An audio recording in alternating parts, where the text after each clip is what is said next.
ناظرین محترم، السلام علیکم ورحمۃ اللہ وبرکاتہ۔ آج میں آپ کے سامنے قرآن پاک میں حضرت لقمان کی جو نصیحت بیان ہوئی ہے، جو انہوں نے اپنے بیٹے سے کی تھی، وہ گوشت گزار کرنا چاہتا ہوں۔ حضرت لقمان قدیم زمانے میں اللہ کے ایک بندے نیک انسان تھے، جنہیں اللہ نے علم، حکمت، دانائی، عقل مندی، معاملات کی سمجھ سے نوازا تھا۔ ان سے کسی نے پوچھا کہ تمہیں یہ سمجھ بوجھ اور یہ فہم و شعور کس طرح سے حاصل ہوا؟ انہوں نے کہا، سچائی سے، دیانتداری سے، بے فائدہ باتوں سے بچنے سے اور خاموشی اختیار کرنے کی وجہ سے۔ ان کی حکمت، ان کی دانش مندی کا ایک واقعہ جو بہت مشہور ہے اور جسے علامہ ابن کثیر نے اپنی تفسیر میں نقل کیا ہے کہ وہ غلام تھے۔ ان کے آقا نے ایک بار ان سے فرمائش کی کہ ایک بکری ذبح کرو اور جو اس کے سب سے بہترین 2 حصے ہوں وہ میری خدمت میں پیش کرو۔ انہوں نے بکری ذبح کی اور اس کے 2 بہترین حصے، زبان اور دل، نکال کے لائے اور آقا کی خدمت میں پیش کر دیا۔ کچھ دنوں کے بعد آقا نے پھر وہی مطالبہ کیا کہ بکری ذبح کرو، 2 بدترین حصے لے کے آؤ، جو سب سے خراب 2 حصے ہیں وہ لے کر کے آؤ۔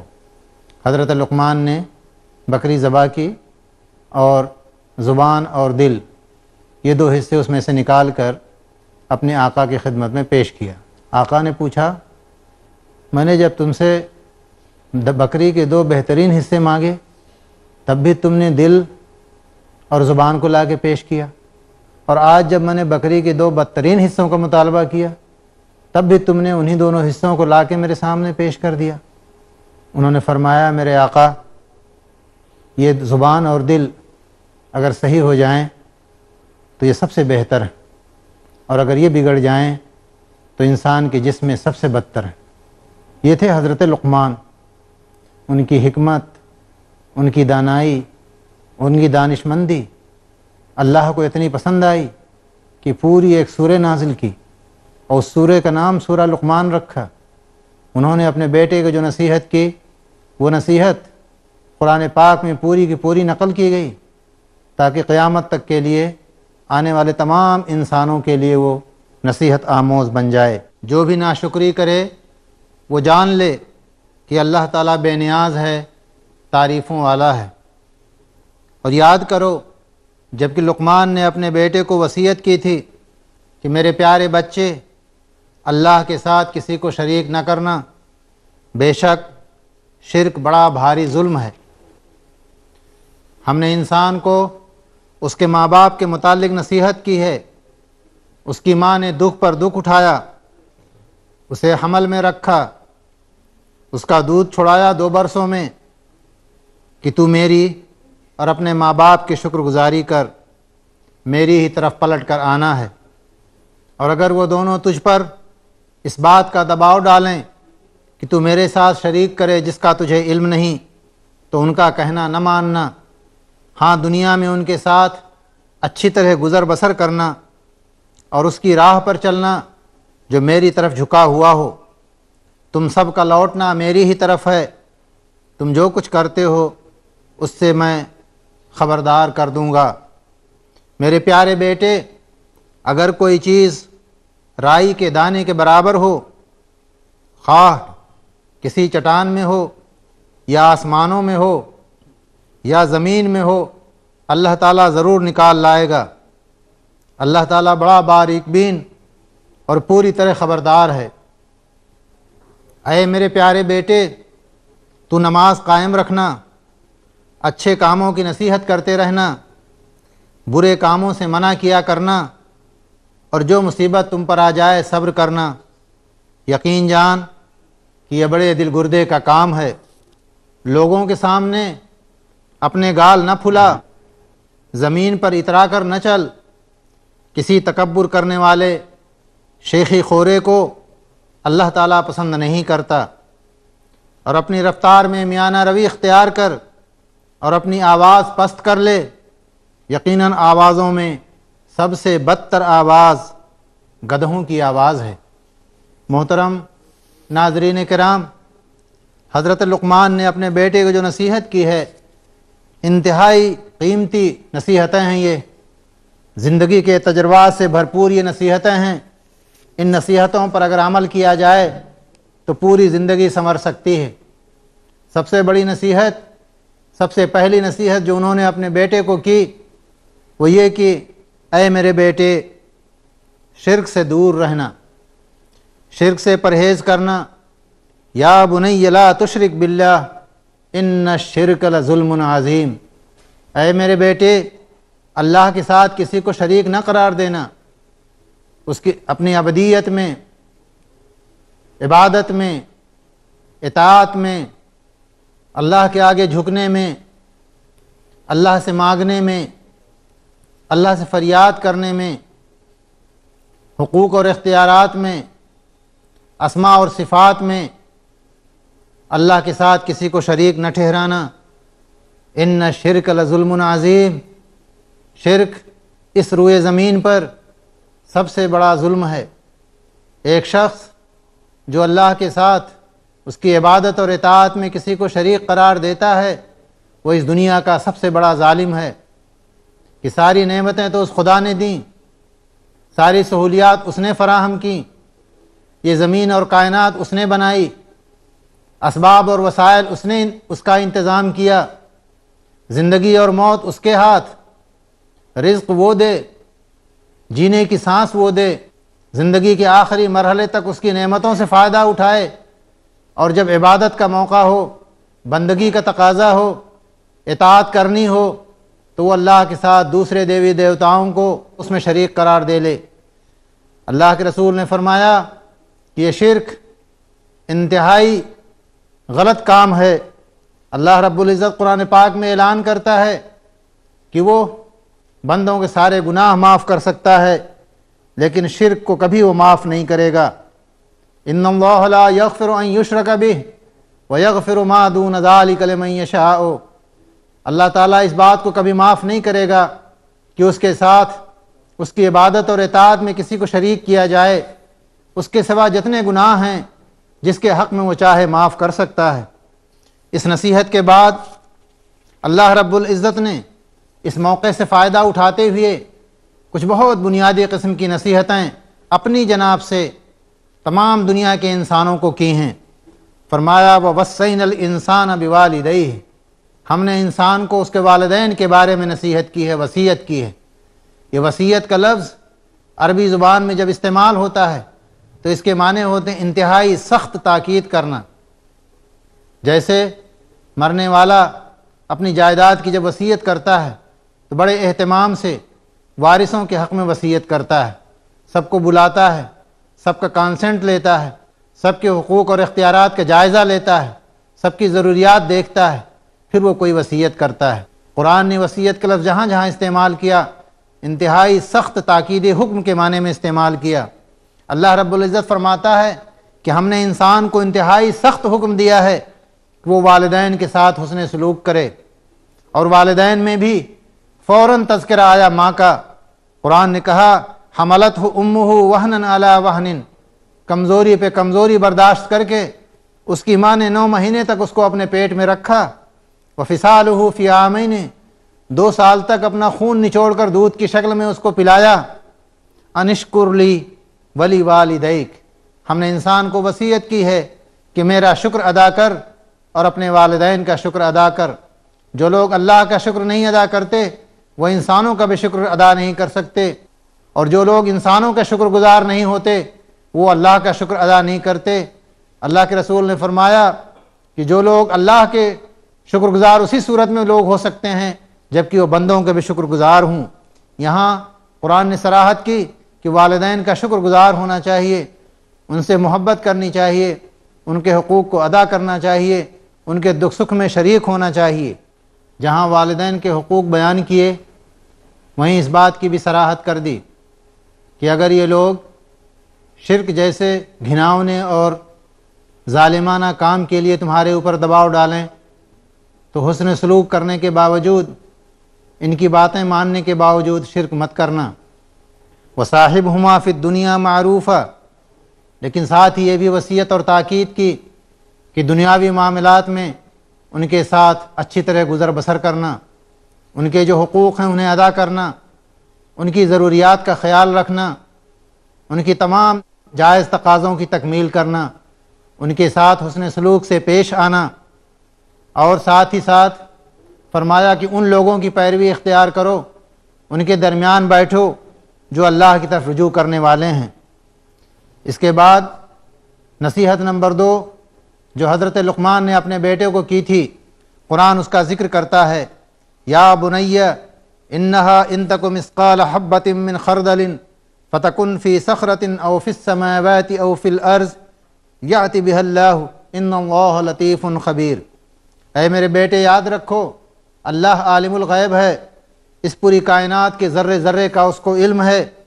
وہ چیز خواہ رائی کے برابر چھوٹی ہو، پہاڑ کی چٹانوں میں چھپی ہوئی ہو، سمندر کی تہوں میں ہو، زمین کے نیچے ہو، وہ اسے قیامت کے دن نکال لائے گا اور ہر ایک کا پورا پورا بدلہ عطا کرے گا۔ سورہ زلزال میں اللہ رب العزت نے قیامت کا جو منظر بیان کیا ہے کہ کس طرح سے انسان کے ایک چھوٹے سے چھوٹے عمل کا بدلہ بھی اس کو دیا جائے گا۔ قرآن کہتا ہے، اذا زلزلت الارض زلزالها واخرجت الارض اثقالها وقال الانسان ما لها يومئذ تحدث اخبارها بان ربك اوحى لها يومئذ يصدر الناس اشتاتا ليروا اعمالهم فمن يعمل مثقال ذرة خيرا يره ومن يعمل مثقال ذرة شرا يره۔ جب زمین پوری طرح جھنجھوڑ دی جائے گی، اپنے بوجھ باہر نکال دے گی، انسان کہے گا اسے کیا ہو گیا ہے، اس دن زمین اپنی ساری خبریں بیان کر دے گی، اس لیے کہ تیرے رب نے اسے حکم دیا ہوگا۔ اس روز لوگ مختلف ٹولیوں میں واپس لوٹیں گے تاکہ ان کے اعمال انہیں دکھا دیے جائیں۔ پس جس نے ذرہ برابر نیکی کی ہوگی وہ اسے دیکھ لے گا، اور جس نے ذرہ برابر برائی کی ہوگی وہ اسے دیکھ لے گا۔ اس دنیا میں جس نے جو بھی چھوٹی سے چھوٹی نیکی کی ہے یا برائی کی ہے، قیامت کے روز اللہ رب العزت ہمارے سامنے اسے کر دے گا، ٹی وی کے اسکرین کی طرح پورا ریکارڈ ہماری نگاہوں کے سامنے آ جائے گا۔ اس دن کوئی کسی کا یارہ نہ ہوگا، کوئی کسی کی دوستی نبھا نہ سکے گا، سب ایک دوسرے سے بھاگ رہے ہوں گے، سب کو اپنی پڑی ہوگی، اپنے اپنے اعمال کی پڑی ہوگی۔ قرآن کہتا ہے، یوم یفر المرء من اخیہ وامہ وابیہ وصاحبتہ وبنیہ لکل امرئ منہم یومئذ شأن یغنیہ۔ اس دن مرد بھاگ رہا ہوگا، آدمی بھاگ رہا ہوگا اپنے بھائی سے، اپنی ماں سے، اپنے باپ سے، اپنی بیوی سے، اپنے بیٹوں سے۔ ہر آدمی اپنے ہی حال میں مست ہوگا، اس کو اپنی پڑی ہوگی۔ حضرت لقمان نے نصیحت کرتے ہوئے کہا کہ اس بات پہ عقیدہ رکھو اور اپنی زندگی کو اسی طرح سنوارو۔ تیسری نصیحت انہوں نے اپنے بیٹے کو یہ کی کہ اے میرے بیٹے، نماز قائم کرو، اچھی باتوں کا حکم دو، برائیوں سے روکو، اور جو بھی زندگی میں مصیبتیں آئیں اس پر صبر کرو۔ نہایت قیمتی نصیحت ہے یہ۔ نماز قائم نہ کی جائے، اللہ کے آگے جھکا نہ جائے، اللہ کی عبدیت، اس کی بندگی نہ کی جائے، اس کے حقوق نہ ادا کیے جائیں تو زندگی بیکار ہے۔ اسی لیے بار بار قرآن اقامت صلاۃ کا حکم دیتا ہے، اے مسلمانوں، اے لوگو جو ایمان لائے ہو، نماز قائم کرو۔ نماز ہی سے نیکیوں کی ابتدا ہوتی ہے اور نماز ہی پر نیکیوں کا خاتمہ ہوتا ہے۔ جو شخص اللہ کے حق کو نہ پہچانتا ہو وہ بندوں کے حق کو نہیں پہچان سکتا۔ جو شخص اللہ کی رضا کے لیے کام نہ کر رہا ہو وہ انسانوں کو خوش نہیں کر سکتا۔ جسے آخرت کی تڑپ نہ ہو اس دنیا میں بے غرض ہو کر انسانوں کی خدمت نہیں کر سکتا۔ اسی لیے نماز کی اقامت اور نماز کو قائم کرنے کا حکم بار بار دیا جا رہا ہے۔ اپنے بیٹے کو نصیحت کرتے یہ بھی کہا کہ ایسا نہ ہو کہ نماز قائم کرنے اور عبادت کرنے میں ایسے منہمک ہو جاؤ کہ معاشرے کی جو ذمہ داریاں ہیں ان سے تم پہلو تہی کرنے لگو۔ دیکھو اگر معاشرے میں کوئی برائی پنپ رہی ہے تو اسے اپنے ہاتھ سے روکو، بھلائیوں کا چلن ہونا چاہیے۔ اللہ کے رسول نے اس کی وضاحت کرتے ہوئے فرمایا کہ اگر کوئی صاحب ایمان ہے تو اس کو فرض ہے کہ سوسائٹی میں اگر کوئی برائی وہ دیکھے تو طاقت سے روک دے، اگر اس کے اندر طاقت نہ ہو تو زبان سے اس کو برا سمجھے، اور اگر اس کی بھی طاقت نہ ہو تو کم سے کم دل میں اس کی نفرت ہو۔ اس کے بعد اللہ کے رسول نے فرمایا وَلَيْسَ وَرَاءَهُ مِنْ حَبَّةِ خَرْدَلٍ مِنْ ایمان، اس کے بعد پھر ایمان رائی کے برابر بھی کسی انسان کے اندر نہیں بچتا۔ پھر یہ بھی فرمایا وَاصْبِرْ عَلَىٰ مَا أَصَابَكَ، اگر کوئی مصیبت آتی ہے، پریشانی آتی ہے تو پریشان نہ ہو جاؤ، ہراساں نہ ہو جاؤ، فرسٹریٹ نہ ہو جاؤ، ڈپریشن کا شکار نہ ہو جاؤ، یہ سمجھو کہ اللہ کی جانب سے ہے، اور جو کچھ بھی اللہ کر رہا ہے تمہارے حق میں وہ خیر ہے۔ لیکن فرمایا ان ذالک من عزم الامور، یہ بڑے دل گردے کا کام ہے۔ مصیبتیں آئیں، پریشانیاں آئیں، فرسٹریشن ہو، ڈپریشن ہو، اس کے باوجود آدمی اللہ کا سہارا قائم رکھے، اللہ پہ اس کو بھروسہ ہو، وہ توکل کرے، صبر کرے، ہر ایک کی بس کی بات نہیں ہے۔ یہ وہی کر سکتا ہے جس کے اندر بڑی ہمت ہو، جس کے اندر جرات ہو، اور جس کا اللہ سے مخصوص تعلق ہو۔ چوتھی نصیحت انہوں نے اپنے بیٹے کو یہ کی وَلَا تُصَعِّرْ خَدَّكَ لِلنَّاسِ وَلَا تَمْشِ فِي الْأَرْضِ مَرْحًا إِنَّ اللَّهَ لَا يُحِبُّ كُلَّ مُخْتَالٍ فَخُورٍ، اے میرے بیٹے لوگوں کے سامنے اپنے گال نہ پھلا لے، زمین میں اترا کر نہ چل، اللہ کسی تکبر کرنے والے کو پسند نہیں کرتا۔ مسند احمد کی روایت ہے، اللہ کے رسول صلی اللہ علیہ وسلم نے فرمایا وہ شخص جنت میں نہ جائے گا جس کے دل میں ایک رائی کے برابر بھی گھمنڈ ہوگا۔ یہ گھمنڈ، یہ تکبر انسان کی تمام نیکیوں کو کھا جاتا ہے۔ اس لیے فرمایا کہ کسی انسان کو یہ حق حاصل نہیں ہے کہ وہ دوسروں کے سامنے اپنے گال پھلائے، دوسروں سے ترش روئی سے بات کرے، اور زمین میں چلے تو اکڑ کے چلے۔ آگے فرمایا ایک جگہ پر قرآن نے اِنَّكَ لَن تَخْرِقَ الْأَرْضَ وَلَن تَبْلُغَ الْجِبَالَ طُولًا، زمین میں اکڑ کے مت چلو، نہ تم پہاڑوں کی بلندی کو پہنچ سکتے ہو، نہ زمین کو پھاڑ کے اس کے اندر گھس سکتے ہو۔ پھر کس بات کی اکڑ، کاہے کا گھمنڈ، یہ کیسا تکبر، یہ کس بات کا غرور؟ شیطان مارا گیا اپنے غرور کی وجہ سے۔ انسان اس دنیا میں برباد ہوتا ہے اپنے تکبر کی بنا پر، انسانوں کو ذلیل سمجھنا، تکبر کا مظاہرہ کرنا، غرور نفس میں مبتلا ہونا، سب سے پہلے انسان کی نیکیوں کو کھاتا ہے، انسان کو برباد کر دیتا ہے۔ فرمایا ان اللہ لا یحب کل مختال فخور، اللہ ہرگز ہرگز پسند نہیں کرتا ان لوگوں کو جو گھمنڈی ہیں، جو فخر جتاتے ہیں، جو شیخی خورے ہیں، جو اپنی بڑھ ہانکتے ہیں، جو اپنے آپ کو دوسروں سے برتر سمجھتے ہیں۔ پھر ایک نصیحت حضرت لقمان نے اپنے بیٹے کو یہ بھی کی، انتہائی اہم نصیحت، فرمایا وقصد فی مشیک، اے میرے بیٹے اپنی چال میں درمیانی راستہ اختیار کرو، درمیانی چال چلو۔ تمہاری چال سے تمہاری شخصیت کا پتہ چلتا ہے، تمہارے رویے کا اظہار ہوتا ہے، تمہارے اندر کا انسان ابھر کے سامنے آ جاتا ہے۔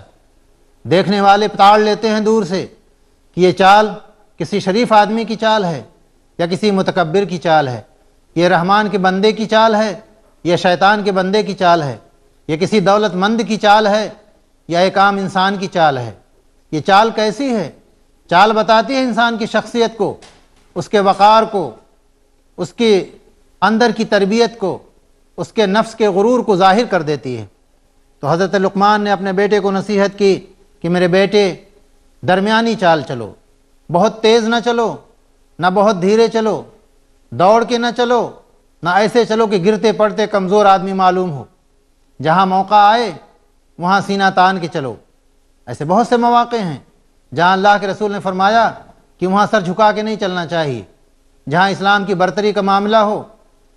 آپ کو معلوم ہے ہم جب طواف کرتے ہیں حج کے موقع پر تو اس وقت خانہ کعبہ کا، اللہ کے گھر کا جب ہم طواف کرتے ہیں 7 چکر لگاتے ہیں، سنت یہ ہے کہ آدمی سینہ نکال کے چلے۔ کفار کا دور تھا، وہ اللہ کے رسول اور اللہ کے رسول کے ماننے والے صحابہ کرام کے بارے میں یہ طنز کیا کرتے تھے کہ یہ اسلام کے ماننے والے بڑے کمزور ہو گئے ہیں، بڑے لاغر اور دبلے ہیں، ان کی صحت خراب رہتی ہے، یہ فقیر لوگ ہیں، یہ محتاج ہیں۔ سنت یہ قائم ہو گئی کہ کفار و مشرکین کے سامنے جہاں ملت کا معاملہ ہو، دینی حمیت ہو، دینی غیرت کا معاملہ ہو، وہاں سینہ تان کے چلو۔ لیکن عام معاملات میں، زندگی میں عام طور پر ہمارا رویہ یہ ہونا چاہیے کہ ہم درمیانی چال چلیں، ایسی چال نہ چلیں جس پر کسی کو اعتراض ہو، ایسی چال نہ چلیں جس سے تکبر کا اظہار ہو۔ اسی لیے سورہ الفرقان میں بھی آیت نمبر 63 میں اللہ رب العزت نے حکم دیا، سورہ رحمان میں رحمان کے بندوں کی صفت بتاتے ہوئے بتایا، الذین یمشون علی الارض ہونا، یہ رحمان کے بندے، اللہ کے بندے وہ ہیں جو زمین میں وقار کی چال چلتے ہیں، سنجیدگی کی چال چلتے ہیں، متانت کی چال چلتے ہیں۔ دیکھنے والا یہ سمجھ لیتا ہے کہ یہ سنجیدہ اور معزز شہری ہیں، یہ گھمنڈی لوگ نہیں ہیں، یہ متکبر لوگ نہیں ہیں، انہیں کسی بات کی اطراحت نہیں ہے، انہیں کسی چیز کا غرور نہیں ہے۔ پھر چھٹی نصیحت حضرت لقمان نے اپنے بیٹے کو یہ فرمائی، وَغْضُضْ مِن صَوْتِكَ إِنَّ أَنْكَرَ الْأَصْوَاتِ لَصَوْتُ الْحَمِيرِ، اے میرے بیٹے اپنی آواز کو پست رکھ، یقیناً آوازوں میں سب سے بدتر آواز گدھے کی آواز۔ اپنی آواز، کسی سے ہم بات کر رہے ہوں، خواہ دشمن سے ہم گفتگو کر رہے ہوں، مسلمان سے گفتگو کر رہے ہوں یا غیر مسلم سے گفتگو کر رہے ہوں، مرد سے گفتگو کر رہے ہوں یا عورت سے گفتگو کر رہے ہوں، حاکم سے گفتگو کر رہے ہوں یا رعایا سے گفتگو کر رہے ہوں، رکشہ چلانے والے سے گفتگو کر رہے ہوں یا مزدور سے گفتگو کر رہے ہوں، گھر میں کام کرنے والے خادموں سے گفتگو کر رہے ہوں یا جھاڑو لگانے والے سویپر سے گفتگو کر رہے ہوں، اللہ رب العزت فرماتا ہے وَغْضُضْ مِن صَوْتِكَ، اپنی آواز کو نیچی رکھو۔ نیچی آواز سے بات کرنا یہ ادب کا تقاضا ہے، اونچی آواز سے بات کرنا غرور کا مظاہرہ ہے۔ ان انکر الاصوات لصوت الحمیر، اگر اونچی آواز میں بات کرنا شان کی بات ہوتی تو گدھوں کی آواز سب سے معتبر مانی جاتی۔ حدیث میں آتا ہے کہ جب گدھے کی آواز سنو تو تم اللہ رب العزت سے پناہ مانگو، کیوں؟ کہیں ایسا نہ ہو کہ تمہارے اوپر گدھے کی آواز کا اثر ہو جائے اور تمہاری آواز بھی بلند ہو جائے۔ محترم ناظرین کرام، حضرت لقمان کی وہ نصیحتیں ہیں جو انتہائی قیمتی ہیں۔ اللہ رب العزت نے قرآن پاک میں نصیحتوں کو بیان کر کے آنے والے مسلمانوں کے لیے، دنیا انسانیت کے تمام لوگوں کے لیے اسے محفوظ کر دیا ہے۔ اگر ہم اسے حرز جا بنا لیں، ان نصیحتوں پر عمل کر لیں تو ہماری یہ زندگی بھی کامیاب گزرے گی اور آخرت بھی ہماری کامیاب ہوگی انشاءاللہ۔ والسلام علیکم ورحمۃ اللہ۔